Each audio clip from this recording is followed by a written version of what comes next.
Monday through Friday from 11 a.m. to 3 p.m. Central. That's 12 noon to 4 p.m. Eastern. We're here live. We're just normal people that want the Bill of Rights and Constitution. We've studied it. We have offshore banks robbing us, looting us, setting up Northcom, militarizing police so they can get away with robbing us. They think they're God. They hate the general public. They want to reduce the world population. And they've got so many yuppies and mainline people thinking they're part of the system and part of the power structure. You're not. And police and military are really waking up. The general public's waking up. Everybody needs to speak out and stand up. We're going to open the phones up in the next hour. 1-800-259-9231. And, Bob, I've been trying to talk to you during the break, but you were away. If you'd like to ride shotgun 20 minutes to the next hour, if you can't, got something else to do, that's fine. Because I want to get into Bankstergate. You were talking about it last week with us. It's now big news. Timmy Geithner and the crimes he's committed. Open discussion of him being indicted or having to step down. No, he's just a bag man. Needs to go further. Bob, can you stay with us? Absolutely. Okay. Anything else on the Obama's favorite for Supreme Court Justice Sunstein wants to ban guns and free speech? I'm going to finish that clip, just the gun part. I forgot to play that. Anything else on this guy? Not really. Just go ahead. Guys, do you have that gun part queued up again? The very last part? Just play the 30-second clip, just the isolated clip of him, where he specifically says, after he says the Second Amendment, you heard the part of the clip, isn't really for individuals, and it's a new idea. That's that same party line. They got caught publishing that fake book that was a lie 5 years ago, and the professor lost his tenure, also from Chicago, that said it. We exposed that fraud. Professor Lott did. Then he goes on to say, look for it to be overturned in the next 3 years. Here he is. In terms of judicial developments, it is striking and noteworthy that well over 2 centuries since the founding, the Supreme Court has never suggested that the Second Amendment protects an individual right to have guns. Not once. It would be amazing, though, given that fact, though don't be surprised if the first time it happens is in the next 3 or 4 years. So this guy is saying you have no right to keep and bear arms. Bob, there weren't rulings against the Second Amendment until 1933, and that's when they first restricted it. It's been a universally understood right, no laws over, just like no laws respecting an establishment of religion or prohibiting the free exercise thereof. The federal government has no jurisdiction, neither do the states. That's one of the few things that the Constitution says the states don't have even. And under the 10th Amendment, it's reserved to them. And now, look, the churches under 501c3 are completely government run. I mean, this guy, as a constitutional lawyer, he knows he's a liar. One of the things that I catch in his speaking about all this, he doesn't come on to me as being particularly intelligent, and he seems very tentative about what he's saying. And that would bear out what you're saying in the fact that he knows that he's lying. Well, he's a Nelly, too. I mean, why are these guys always a bunch of Nellies? Oh. Well, let's not. I mean, the point is they're all, I mean, we're ruled by a bunch of Nellies. When are men going to stand up against this, Bob? Well, we'll get there. We just got to keep on doing what we're doing, and the audience has got to keep on doing what they should be doing and informing everybody that they can.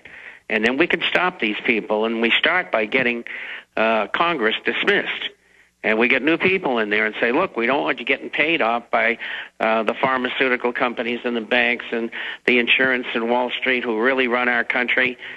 We don't want that anymore. And we don't want you to go up there and do what we don't want you to do. We want you to represent us, not those people. And they're saying, talk to the hand, talk to Northcom. We're outlawing your speech. We own you now. Back in 1 minute. Let's get into the healthcare takeover, Bankergate, and a lot more. If you think all this is bad, I'm going to tell you about Intelpedia coming up in the next segment. How that dovetails with Google helping build the architecture of censorship. Bob Chapman is our guest. We're going to open the phones up as well coming up in the next segment. 1-800-259 9231, and we will get you up and on the air today. Going back to Bob Chapman. Bob, shifting gears into the economy, you are one of our leading experts. You have one of the most accurate forecasts, the internationalforecaster.com. Year after year, you've been right. I want to get into the government health care. I mean, I've looked at both House and Senate versions. They're both horrible. The, of course, conference version is secret. They've been doing that behind closed doors. Obama breaking his promise on that. We've got all this happening, and this has really enraged the left. That they found out they're not getting to rob the rich people. No, the rich people wrote this as a big scam. Bob Chapman. Well, I think there's, first of all, the control factor. Having national health care, socialized health care, controls the person. It controls the modalities which you'll be treated with and whether you'll be allowed to live. So government has control over your life, and if they deem that your life should be eliminated, they can do that.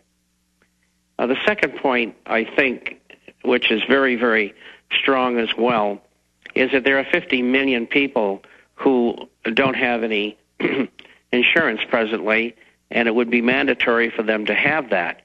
And that's the insurance companies. They're making all these noises and grumbling over some other points, but they want this thing because they want those 50 million participants. And so that's a very, very strong reason why this health care thing is a live or die for the administration, but it's also going to prove to be extremely profitable for insurance companies. And it's fascism because you've got corporations going to the government and making it the law you've got to buy their services. That's right. And it cuts Absolutely. Medicare and Medicaid to the actual general public. Never mind the fact that there's going to be many, many health professionals going to say, no, I'm not going to do this, especially people in their 50s and 60s and 70s who are working and practicing. And this has been a big wake-up call. You've got 18 attorney generals saying they're going to sue because it's selectively. Certain states don't have to do it. Labor unions don't get their nice health plans taxed like everybody else does. I mean, this is completely discriminatory. It is, and the thing is, how long will it take us to get it through the courts, because they do control the courts. And then what kind of a decision are we going to get? The same one we're going to get from the Sunstein? The control that they're trying to put over us could happen. And if it happens, it's just going to push people further to the edge, because the economy is not responding and can't responding because it's so thoroughly corrupt. I mean, you see these people being, and we'll call it interrogated by Congress. They're arrogant. They don't care. I mean, we've got companies out there, there's three major companies in the brokerage business, and they've made $200 billion, which they're going to pay out to their employees, the top ones, of course. And that was done in part with taxpayer financing. And then there are $80 billion in tax deductions. $20 billion of that goes to just three firms, and that is Goldman Sachs, J.P. Morgan Chase, and Morgan Stanley, the three biggest in the country. And nobody talks about all of the offshore businesses that they have where they don't pay any taxes at all. I mean, this is true looting of the entire American public. Let's talk about Bankstergate, talk about Google and systematic censorship worldwide, your phone calls, and a lot more. And what's happening with gold with Bob Chapman.